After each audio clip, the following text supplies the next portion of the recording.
Hello, I'm Harry Glorikian, and this is the Harry Glorikian Show, where we explore how technology is changing everything we know about healthcare. When X-ray imaging was first discovered in the 1890s, the technology was a carnival curiosity.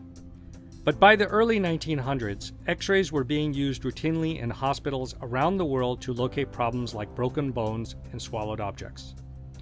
And today, if you went to an emergency room at your local hospital and you found out they didn't own an X-ray machine, you'd walk out and go somewhere else.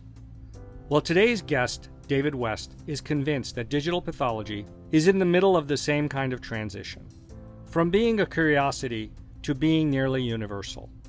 Digital pathology is just like regular pathology, in that it's all about examining thin slices of biopsy tissue to see whether they carry signs of disease like cancer cells.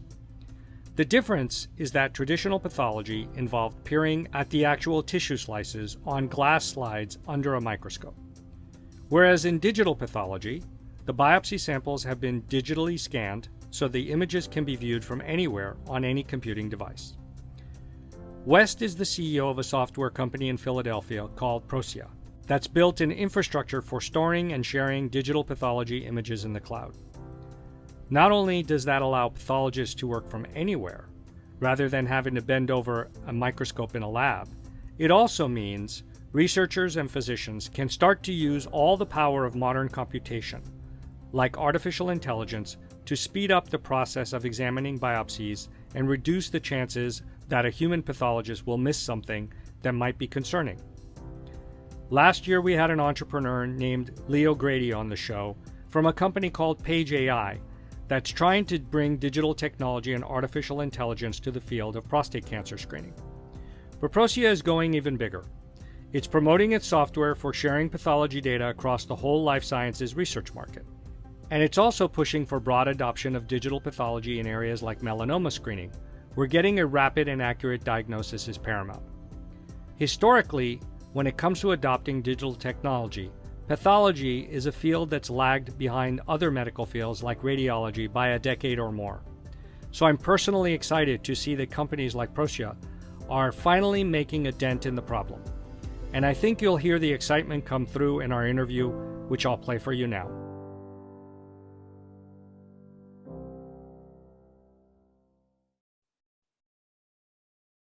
Hey, David, welcome to the show. Thanks so much for having me, Harry. Yeah, always fascinated to learn about somebody or their company in pathology, which is where I started my career. Yeah. 100 years ago at this point, or it feels like 100 years ago. When we were trying to talk people into imaging things, and it was, oh my God, the pushback was crazy. You would think that we were stealing their jobs. Yeah. But let's start. I mean, I'd love to hear your personal path into this area. Like, what first drew you to this particular challenge? I mean, you're sort of young. I can't imagine that pathology, bringing pathology into the computer age and make it more data-driven sciences. I mean, what life experiences prepared you to see pathology as an area that needed new solutions? I'm a software guy at heart. My background's in computational biology, and I was at Johns Hopkins where when I caught the bug for pathology, I was working with a group of scientists there, a guy by the name of Don Coffey and his colleague Bob Veltri, who were brilliant scientists that had at that point decades of work demonstrating that we can use computational techniques to predict cancer outcomes. They were doing work in prostate cancer research, but this type of technology where you could use computer vision algorithms to identify features within an image of a biopsy that normally would be reviewed under a microscope, and feed that data into machine learning algorithms and predict cancer outcomes. I mean, this is something that could be transformative. And for me on a personal level, my mom is a cancer survivor. I've had other family members that have gone through the journey with cancer with positive outcomes and not so positive outcomes. So on a personal level, my passion is at the intersection of computers and cancer. And this was this field of medicine that seemed so obviously ripe for technology, and it felt like, you know, the gap between what was possible in the academic world and what real, you know, pathology practice looked like was huge. And yet the to chart a course between, you know, what pathology looked like back then, and in many cases still looks like today, and what it could look like, the technology made this possible, right? We could chart a course from point A to point B. And I started building. I teamed up with my co-founders, and we had, you know, very humble beginnings, humble project, always with a big vision. And within you know, around 2016, we raised some outside capital and turned into a real company. Yeah, I mean, you know, I remember when I would send slides to two different pathologists and get two different answers, and I'd be like Yeah. shaking my head going, Yep. this is just wrong. But to help people who are listening, you know, understand the problems that Proscia is trying to solve, Yeah. can you start talking a bit about the state of pathology Yeah. prior, let's say, to founding Yeah. of the company? Yeah. You know, the person who's kind of attributed with being the father of modern pathology is a guy by the name of Rudolf Virchow, who, you know, if you were to read the book Emperor of All Maladies, or see the documentary by the same name, they'd give him credit for more than just the father of pathology or modern pathology. They'd say, you know, he's the guy who gave us our modern understanding of cancer as this disease that's based in, you know, the division of cells that starts within us. It's not like this, you know, virus that comes from the outside. And so pathology has this deeply rooted position in medicine. It's really at the core of both science and clinical practice. And, you know, since Rudolf Virchow peered down the barrel of his microscope in the 1800s to look at cells, we've been kind of doing it roughly the same way since then. Some new technologies have come along, but if you go into a pathologist's office, you're going to see a mahogany desk covered in sticky notes and paper clips, and a microscope not too different than the 1937 Olympus behind me, and a cardboard box with glass slides on and slide trays. And you'd kind of scratch your head, at least, you know, as an outsider, especially as a patient or someone that's connected to patients, and say, geez, this is where, you know, the action is happening. This is where that pathology report that I was so nervously awaiting is coming from.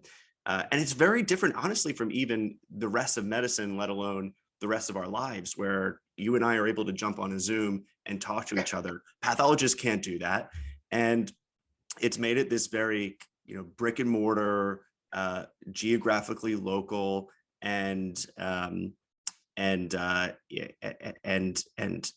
of you know, lacking in a, you know, data and software kind of approach that we see in the rest of our lives.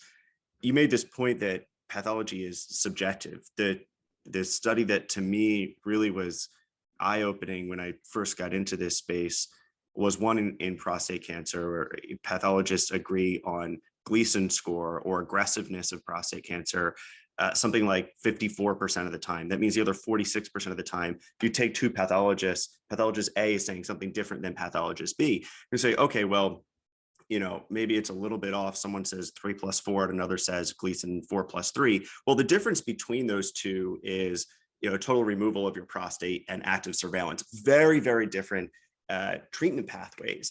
And in the age of precision medicine, when we have better and better treatments, you really expect and hope that at the diagnostic level and at the scientific level, when we're developing those medicines, that we have really good objective data. And it's hard to get with the modern pathology paradigm. So we think that software and this new image-based discipline or data-driven discipline can really change the way that we think about cancer and other diseases. Yeah, it's funny that you picked prostate cancer, because that was the exact set of slides that I sent. Yep. One set to the, you know, head of pathology at Johns Hopkins way back when. Yep. And one was a local pathologist for my wife's uncle, and the numbers came back different. And I was like, how's this possible? Right. But, yeah. So, but when you decided you wanted to quote, revolutionize pathology, right? I am Yeah, sure, right, you ran into all sorts of pushback. I mean, I'd love to hear first about, the biggest institutional challenges. Was there yeah, any skepticism or fear from pathologists? I mean, yeah, the, the historically entrenched role of yeah, old-fashioned microscopy and pathology. What did you run into? yeah. Pathologists play a very, very central role in medicine. They say something like 70% of the data in the electronic medical record is coming from the laboratory. They're the doctor's doctor. Hmm. It's a field of medicine that is, deeply committed to, a standard of care. And while their peers like radiology have shifted from, film to digital 20 years ago, pathology has not. And there are technology reasons why that's been the case. There are financial and regulatory reasons why that's been the case. And there are cultural reasons why that's been the case. The pathologist workforce is an aging demographic. We need younger pathologists. We need to attract pathologists from medical school into this discipline. And yet when you look at the challenges with change management, when you have, your leaders in pathology are maybe a few years from retirement, why do they want to learn how to, the ergonomics of image-based pathology, or, reading cases on a computer screen rather than a microscope, where they've been very comfortable. They have very fine-tuned motor skills, right? These are kind of these nuanced these nuanced aspects of the job that change when you move into an image-based discipline, or a computer driven discipline. So I think those cultural barriers are certainly strong, but we're seeing that change very quickly right now. We're seeing how there is, I think that the community is realizing that this technology can be really great for them and their discipline. It's an opportunity to play an elevated role in the age of precision medicine. And that's what we've had to do as a company. We're not here to, put in place a new system to make your life harder. Certainly not to take your job, right? That's not going to happen. It's not going to happen in my lifetime, right? This is an opportunity to take a very significant field of knowledge work and augment them with the type of technologies that they can work at the top of their license. They can maybe do more with less. They can play a more impactful role to other doctors, as the doctor's doctor, if you will. So your bet back in 2014, which is funny because I think that, I don't know, I might say that's a little early, right? But like almost, Yeah. I might have said 2016. But when you started the company, you were essentially making a bet that key technologies had reached the stage where you could create a new pathology platform that would be so much better than the old way that people would pay you for. That's So right. Yep. what were those, say, foundational Yep. advances, right? I'm guessing, I'm asking you to lay out the fundamentals of the Yeah. company's technology approach. Yeah. So the interesting thing is that when I first got into the field in 2014, I couldn't blame a pathologist or a scientist who was doing pathology work for saying, I don't know if I really want to use this technology. It was worse than using a microscope. It was hard. You were spending more time wrangling with the technology than doing your job. And Right. I view that as a failure of Silicon Valley, if you will, a failure of kind of the software technology community to build technology in a way that was that could bring to these people who are on the front lines of fighting big enemies like cancer, the technology that we use to govern the rest of our lives with really intuitive user interfaces and powerful technology that makes it simple and easy to use. So just to give you an example, like if you were to, when I was working with some of these scientists at Johns Hopkins, we were literally physically sending hard drives with these gigabyte-sized images on it to our colleagues at collaborating institutions. And you might as well just ship the physical glass slides, right? To simply move, we're talking a couple hundred images, right? A single case could be dozens of images. To even move that data was expensive, arduous, et cetera, because it's a lot of data. We're talking about 1 billion pixels in every single one of these images. But at the time, it was clear that the underlying technology infrastructure that would support this shift from physical to digital and unlock the new kind of software and data-driven technology stack, this kind of new layer that lives on top of the brick and mortar layer, that was becoming possible. The worlds of Amazon, of cloud computing, right? So Amazon Web Services was on an absolute tear at this time. You had Microsoft getting into the space, Google getting into the space, and you're seeing kind of the Moore's Law effect continue, but also in terms of our ability to store and compute. And you're seeing this become really accessible too, right? It's for an average,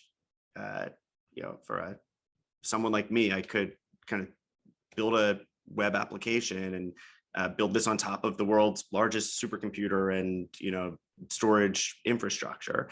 And so those were some of the enabling technologies like cloud computing and generally advances kind of the underlying IT that made this economical, made this accessible. And early on, the innovation that we had that became like our first patent and became the foundation for our technology and user experience was a way to deliver this data to a pathologist, no matter where they were in the world, with the click of a button, and to look at these images the way you would on a microscope in a very seamless way, where it wasn't laggy. So it was kind of like satellite image. It works like satellite imagery. So if you were to go on Google Maps and you could kind of look at a very, very high altitudes sort of view and zoom in down to, you might be able to make out people. I don't know. I haven't really looked into what satellite imagery is like these days, but you could get pretty high resolution. You need that same kind of approach. And we built some technology that made it really easy to stream this data from the cloud or from any other sort of infrastructure. And what that means for the end user who doesn't care about the infrastructure, right? The pathologist, it doesn't matter cloud or what the IT backend is, et cetera. What the pathologist cares about is, can I view this image in a really smooth and seamless way? Or do I have to have some sort of desktop workstation that when I zoom in, it like takes a couple minutes or a couple seconds to resolve that image? That's not a great user experience, and I don't blame the pathologist or a scientist for saying I don't want to use this technology. So we had a couple of early technology breakthroughs that enabled that, and I think we saw early on that we just had to make it really easy for the end users. Our first product was kind of like Google Drive for pathologists and scientists. It was just a really easy way to manage this data and not have to wrangle with the IT. And to share or collaborate, we built this on a modern technology stack where we could integrate AI algorithms. And that was the foundation for the future of our company. Yeah, I remember. I mean, you'd be like, is it done scanning yet? I mean, that Exactly. was one problem. And then, can I see the feature resolution that I really need to see? I mean, people don't appreciate the human eye, like how good it is, and certain things like that. But let's jump to the product, right? So your main product is Concentric, if I'm pronouncing that correctly, right? Concentric, which I believe that comes in two versions, right? One is for diagnostics and one is for research. Correct. Now, you don't sell scanners. You sell the software that scanners feed the data into. So, I don't know, tell us about the software's main capabilities. How is the workflow different in a lab that runs your software versus old-fashioned, glass slides? Yeah. So When we first got into the space, some of these scanners existed, and they were largely used in academic research settings, like at Hopkins, or in pharma companies. And basically, you would scan these glass slides, it would generate a gigabyte-sized image, and most of the scanners had some sort of desktop viewer that was proprietary to their scanner and could just view their images. With our software, we've built this in a way that it's open and it's scanner agnostic. So as you mentioned, these scanners can feed data from any one of the scanners. So there's a number of manufacturers, major kind of imaging companies and lab companies that are building and selling these scanners. We can integrate with these scanners, and for the pathologist, they just log into a web app and they see all of their images. And they see all the corresponding data that's been pulled from the lab information system, which is sort of a child system of the electronic medical record. So you can think that type of patient information, demographic, patient history, et cetera. And we're kind of marrying these two things together, the image data and the non-image data. And as you mentioned, there's two products built on a common platform. The common platform is the thing that manages all the heavy lifting around ingestion of these images, to viewing of these huge images, to the APIs that allow us to integrate AI algorithms and integrate into their other information systems. But we have purpose-built products on top of that, one designed for biopharma companies and academic research called Concentric for Research. It's not a regulated product in the same way that Concentric DX, the diagnostic product, is. That's a medical device. The FDA has regulated this technology, including the software technology, as a medical device, the FDA and other regulatory bodies. So we serve two segments of the pathology market. The life sciences side of the business is naturally more mature because scanner penetration has grown faster there. The lack of regulation that you see on the diagnostic space has allowed for a flourishing and a penetration of the scanner technology and the data and the software, et cetera, over the past 10, 15 years. And we've been able to come to our customers and say, hey, you've been dealing with these point level solutions. You might have an image viewer that came with this scanner, another image viewer that came with this scanner, some open sourced image analysis algorithms, some proprietary image analysis algorithms, et cetera. And we can come on as this enterprise kind of unified hub for all of your pathology work. And that's been a really successful strategy for us. So we've been able to get customers like BMS, AbbVie, Amgen, Bayer, et cetera. Some of the biggest pharma companies in the world, 10 of the top 20 pharma companies are using the Concentric platform to manage all of their pathology work. And over the past, year and a half, 2 years, we've been pushing, aggressively into the diagnostic side, which is growing very quickly.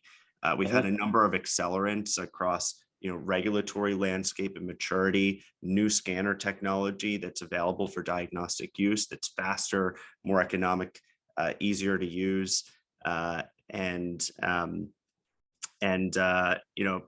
cultural changes, honestly, driven by the COVID-19 pandemic. So that's been a huge push for us as a company and for our industry, and we've seen the adoption of this technology broadly in our software in the diagnostic space over the past 2 years.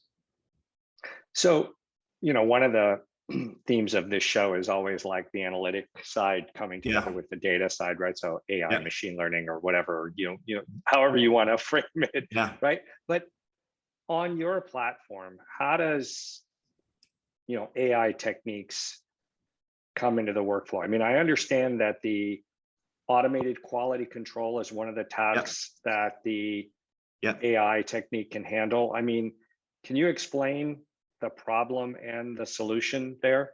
Yeah, really the promise of digital pathology is that we have this totally new data medium that did not exist before, that was, it was basically information that was on glass and was reduced down to a usually unstructured pathology report, like a PDF or something like that. And then that piece of glass would sit on a shelf and it would collect dust and do nothing for us. And I think this is the real opportunity of digital and computational pathology, that we can use this data to totally rewrite the nature of how we do pathology, both in scientific settings and in diagnostic settings. And there are hundreds of problems to be solved with AI. So to give you an example, one of the things that you touched on is our automated quality control application. So we have, now dozens of customers across life sciences and diagnostic labs that are using our platform, and they're taking this data, these images from all of these scanners. And one of their big challenges that they have is that the data will have quality issues, right? These labs, both in scientific settings and diagnostic settings, are quality obsessed. So that should give you some confidence as a patient. They are very quality centric organizations. So they whether there's a maybe blurriness on the image or folds in the tissue or issues with the staining, we can automate the detection of that. And right now, labs spend a lot of time and money either hiring people to just scrutinize every single slide or image. That's expensive. It increases turnaround time by hours to days. And it puts a financial burden on and an operational burden on the laboratories. It also means that pathologists or scientists end up getting bad quality data, and it might affect their work. So we built AI algorithms, applications that identify these common artifacts that you might see in one of these images, and flag those images and say, allow for the end user, usually the histotechnician, to say, let me go rescan or restain that slide or recut that slide or whatever steps you might take. And we view that as kind of an early workflow application that has downstream impact both to human end users and also to computer end users, if you will. So downstream AI algorithms need high quality data in order to operate. The old phrase is garbage in, garbage out. So we view this as a very foundational application to be able to open up an ecosystem of downstream AI algorithms that can do more advanced tasks like identify tumor or score a case. This is likely to have malignant melanoma, and it's this percent likelihood or whatever that might be, right? Those types of algorithms are the next generation of algorithms, and we're starting to see those come into market. Well, that sort of slides in on the next question, which is, you have an algorithm called Derm AI that automatically classifies dermatopathology slides, which for everybody who's listening, that possibly means skin cancers, right? How does that work? What stage is it at? And what does that signify for the future of the platform? Do you think you'll add more algorithms specialized in classifying more types of cancers? Let me start with the last part of that first. The answer is 100% yes. The frontier of innovation in this space is in how we use this data to build technologies that do things that we couldn't do with the human eye alone. And we're going to see the next 5-10 years a growing ecosystem of these types of precision medicine applications and workflow automation applications that bring tremendous value to diagnostic labs and pharma companies that are building the next generation of therapeutics. When we look at the dermatopathology challenge, dermpath or skin pathology represents something like 25 to 30% of global pathology volume. It's by far the highest volume subspecialty of pathology. Naturally, it's very easy to take a skin biopsy, relative to other more invasive procedures.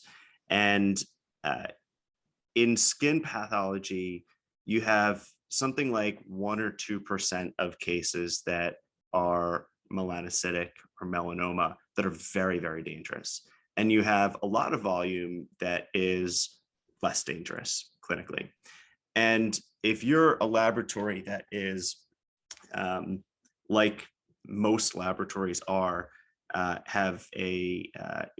stretched thin for resources, don't always have pathologist subspecialty expertise, you want to be able to quickly identify what cases should warrant the attention of a pathologist early on. And time really matters, especially when it comes to melanoma. You want to be able to diagnose quickly and treat quickly.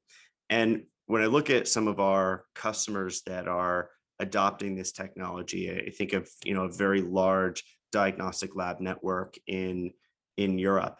We're able to take their turnaround time for these melanoma cases down from weeks to a day or two by triaging those cases and prioritizing those upfront, and deprioritizing the likely say basaloid or basal cell carcinoma cases. And we're using we've trained these algorithms on tens of thousands of cases that have been reviewed by multiple pathologists, and the algorithms have learned to identify the patterns or features of melanoma or melanocytic cases versus basaloid, et cetera. So we're deploying to a number of partners and customers today, and we're working with regulatory bodies to scale adoption of this technology. It's been at least 2 or 3 years now. I keep talking myself out of writing the paper that says, if you're not using this stuff, you're bordering on malpractice.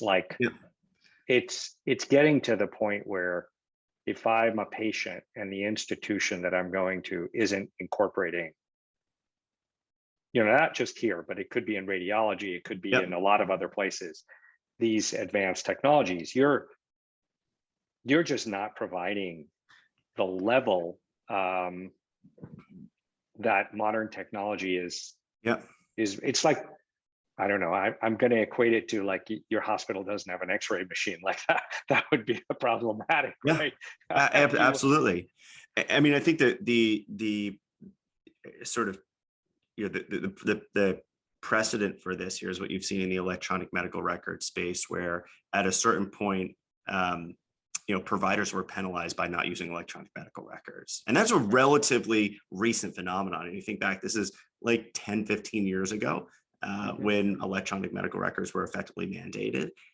That's going to happen in pathology. And we're seeing the sort of tectonic shifts happen right now, both in a maturing regulatory landscape where regulators like the FDA and European regulators, et cetera, are maturing their frameworks for both digital pathology, the hardware component, the software component, and the AI component.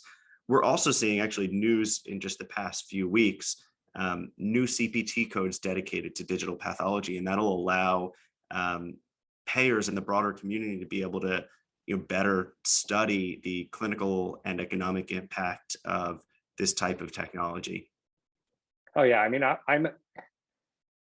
the Reinvestment and Recovery Act was sort of an anomaly for me, right? In a way of, seeing the government step up and say, you need to do this. But I think like moving towards a outcomes-based, payment system is what will, all of a sudden technology adoption goes up, because you can't hit the metrics without some technology assist. And so I'm hoping that Medicare and Medicaid keep moving in that direction so that everybody else gets on board, and that will drive this thing. But your system, like, if I understood correctly, you don't have to develop all the algorithms yourself, right? I understand you have a partnership with IBEX around, say, prostate cancer. So is it, that's right. How do I think about it? Is it a, iOS that now I can have apps sitting on top of it, or are you doing your own apps and it's more of a closed system? Yeah, that's right. So it's sort of like, I think about our, we're a platform first company that is building our own proprietary algorithms, that is enabling partner algorithms and customers to build on our platform. So you can think about it like Microsoft Windows as the core platform, and Microsoft has Excel and PowerPoint and other kind of key Microsoft developed applications, but they're also allowing, and encouraging an ecosystem of other applications like Adobe, et cetera, and their end users to be able to kind of build on their operating system. That's how we think about our role in this ecosystem. And it's for a really important reason.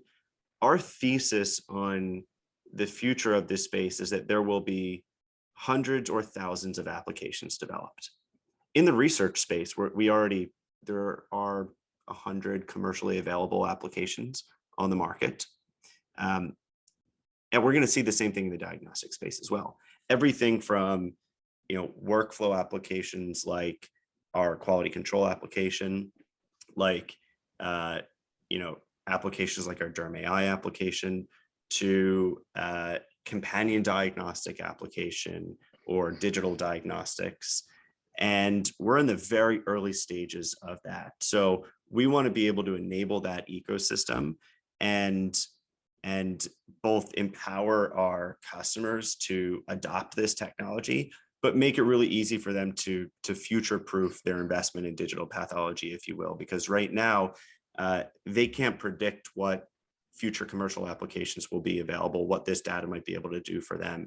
I'm sitting here, I've been doing this, for some time. I think I'm kind of an expert in this space, and I'm continuing to see the frontiers being pushed further and further, and see applications that I couldn't have thought of, before seeing that. So I think that's bodes really well for this space, and our strategy is that we want to enable that long-term ecosystem. I feel the same way. I mean, I live, eat, sleep, this whole digital and space. Every once in a while, I'm like, oh my God, I didn't realize like we could actually do that. Like, or I didn't think of that one, right? Sort of thing. So it is truly exciting. Yeah. With the direction that things are taking. And I mean, I think the hospital systems and the physicians will benefit, but we're not doing this just for them. I think the patients are going to get the most out of this as the technologies advance. There's a lot of competition in the space, or there seems like there's more and more every day. Are there certain features that differentiate you from other systems?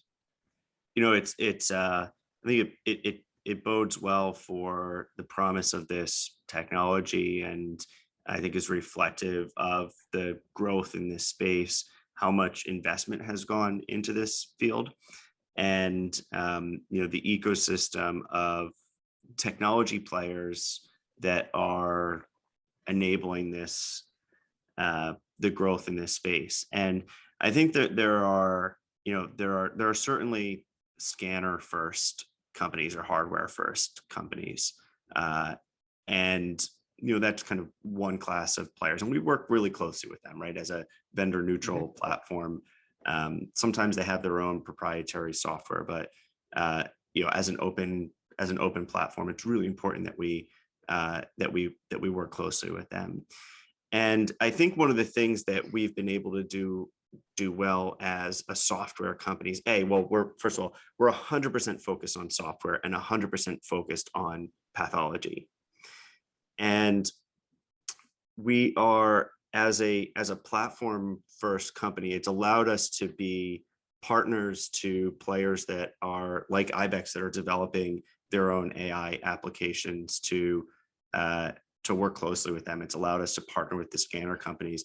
It's allowed us to partner with companies that are offering solutions for pharma that might want to develop companion diagnostics or build out biomarker programs on this. And selfishly speaking, we kind of view ourselves at the center with our concentric platform. It's where the data lives. It's where the work can happen. We're laser focused on it, and it's allowed us to establish a really strong product market fit, to grow really quickly, to be able to attract some outside venture capital. We just raised our Series C, which brings our total funding to just shy of $75 million. And we put that capital to use to fuel a continued growth in our technology and investments in our customers. And we're a very customer centric company. We've always been. It's allowed us to work to establish product market fit early on, and to solve real challenges that these end users deal with on a day-to-day basis. So, and I know this is a moving target, but are there parts of the space that you think are, let's say, better suited to digitization and automation, and there are other parts that you're just like, we need a human to do that? Yeah. Well, I think this technology is going to, cover and rewrite every single corner of this field.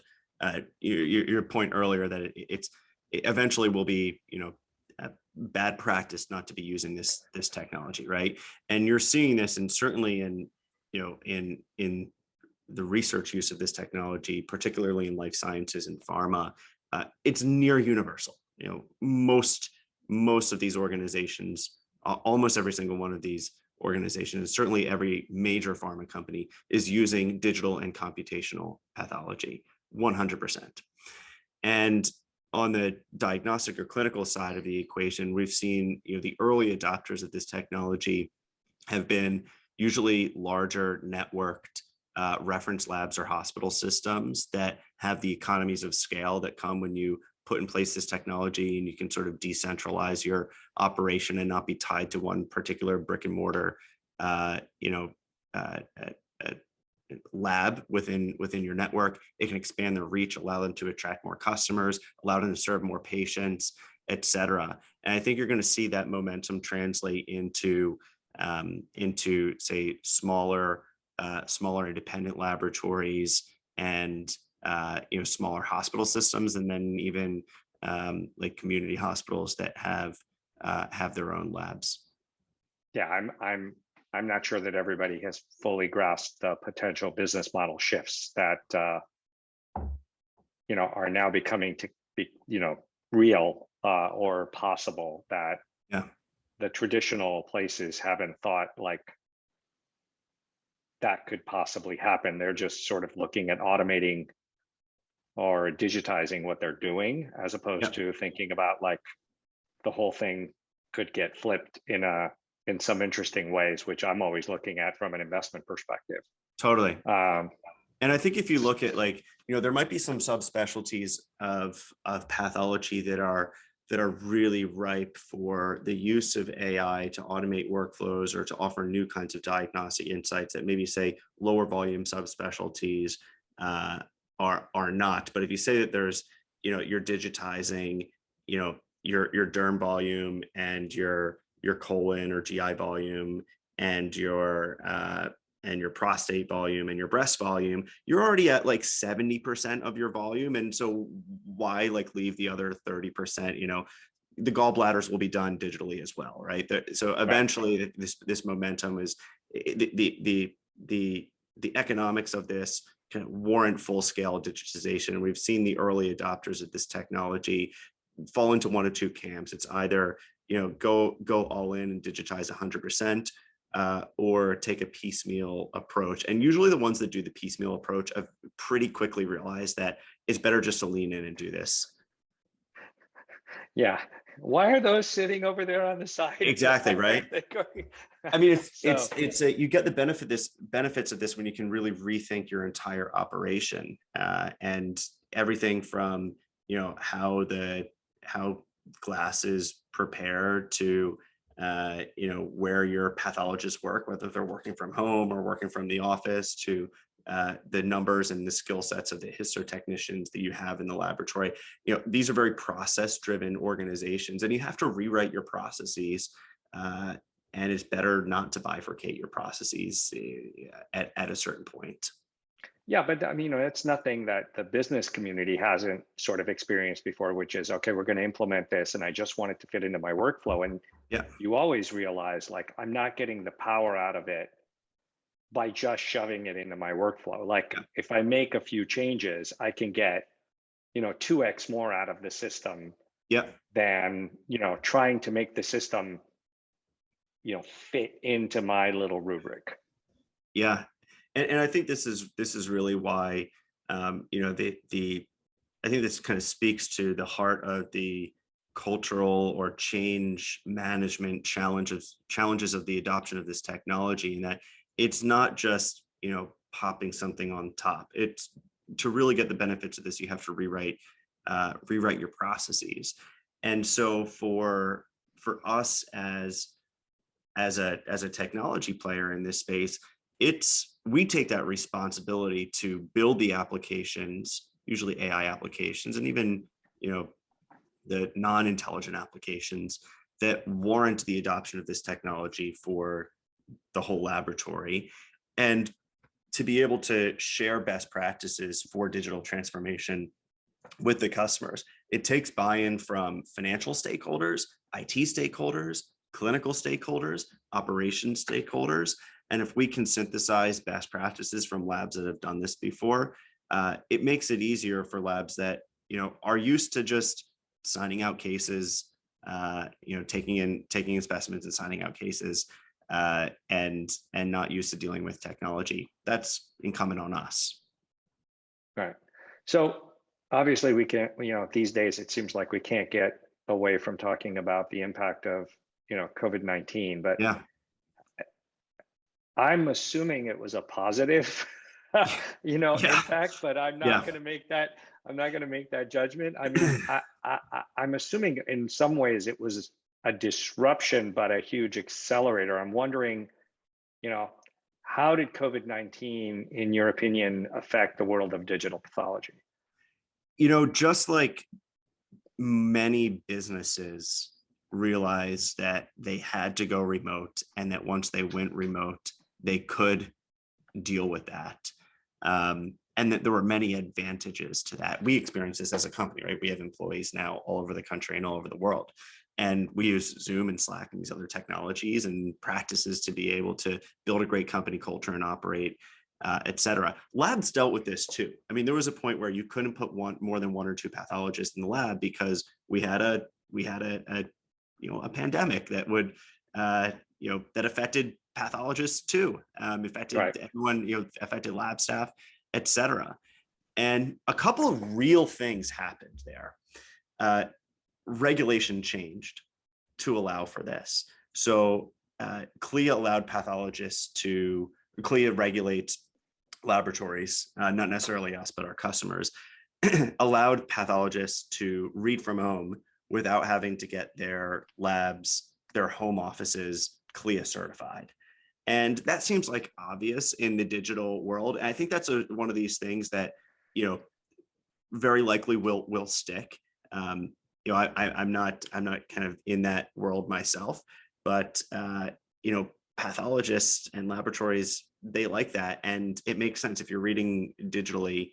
It's not like you have a lab set up, a physical laboratory set up in your home. You're just reading digitally. So they allowed for that. And that was a big benefit to our customers.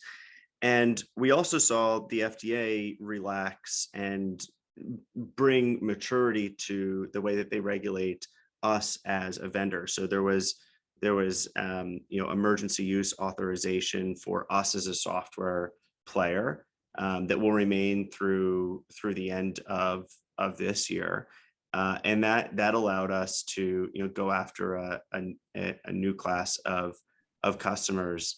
And it also, the FDA during COVID-19 kind of separated the way that they regulated the hardware from the way that they regulated the software, and they are kind of different components of this of the tech stack. So it ultimately was a very real accelerant for the adoption of this technology. But I think those are some of the nitty gritty kind of hardcore aspects of this. But the soft aspect is the cultural aspect, right? When you see that all of your colleagues or family or friends can work remotely from home, you want to be able to as well as a pathologist. And this is something that labs want, as they want to attract talent. They want to be able to say, hey, we have digital pathology. You can read from home. You can, use this technology that some of our other peers don't offer as an employer. And I think that's been really great for the community. It's trying to change the thinking, and I think that it's changed the community from having kind of this fear-based mindset around the adoption of this technology to an opportunity-based mindset. So 2 final questions, although they're not small, right? Yeah. What's been your biggest frustration as you've grown the company, which is one? And then the second one is, because I know we're coming to the end of some of these changes because of COVID, if you could wave a magic wand and change one thing about the US healthcare system that might, benefit patients and accelerate the adoption of your technology, what would it be? So those 2 questions.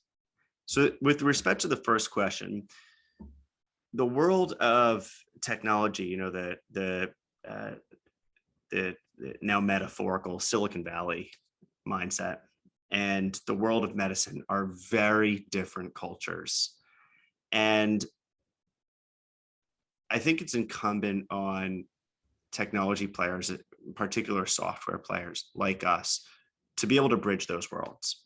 That's a big challenge. It's one that it's a responsibility that we take very seriously as a company. You don't want to be, the sort of gung-ho technologist that wants to force feed technology down the throats of a clinical community that certainly knows what they're doing.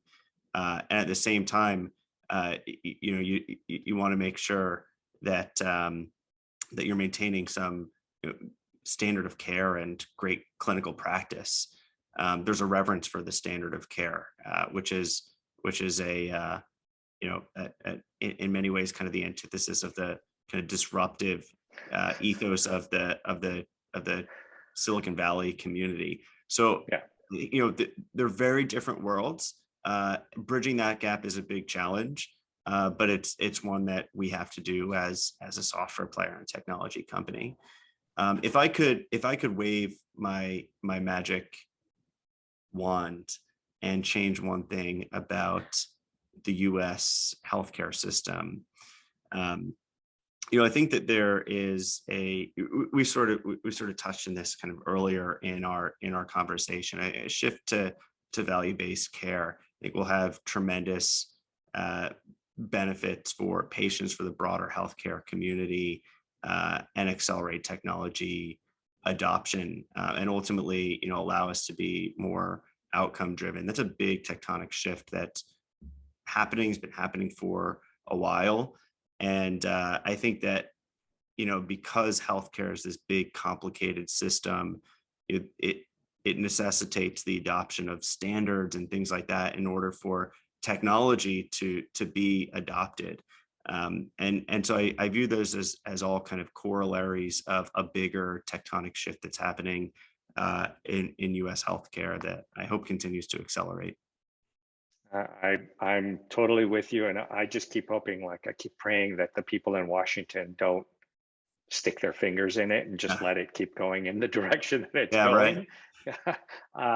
And we see that impact. But great having you on the show. I can't wish you enough success and luck in what you're doing. It's benefiting a lot of people. I've been in pathology. I know the machinations that go on there. So any technology improvement, I think, really changes stepwise what happens to a patient from a diagnosis and or treatment perspective. Yeah, Harry, thank you so much for having me on the show. It was great to be able to speak with you and your community and have the opportunity to share our story. Thank you. Take care. Bye-bye.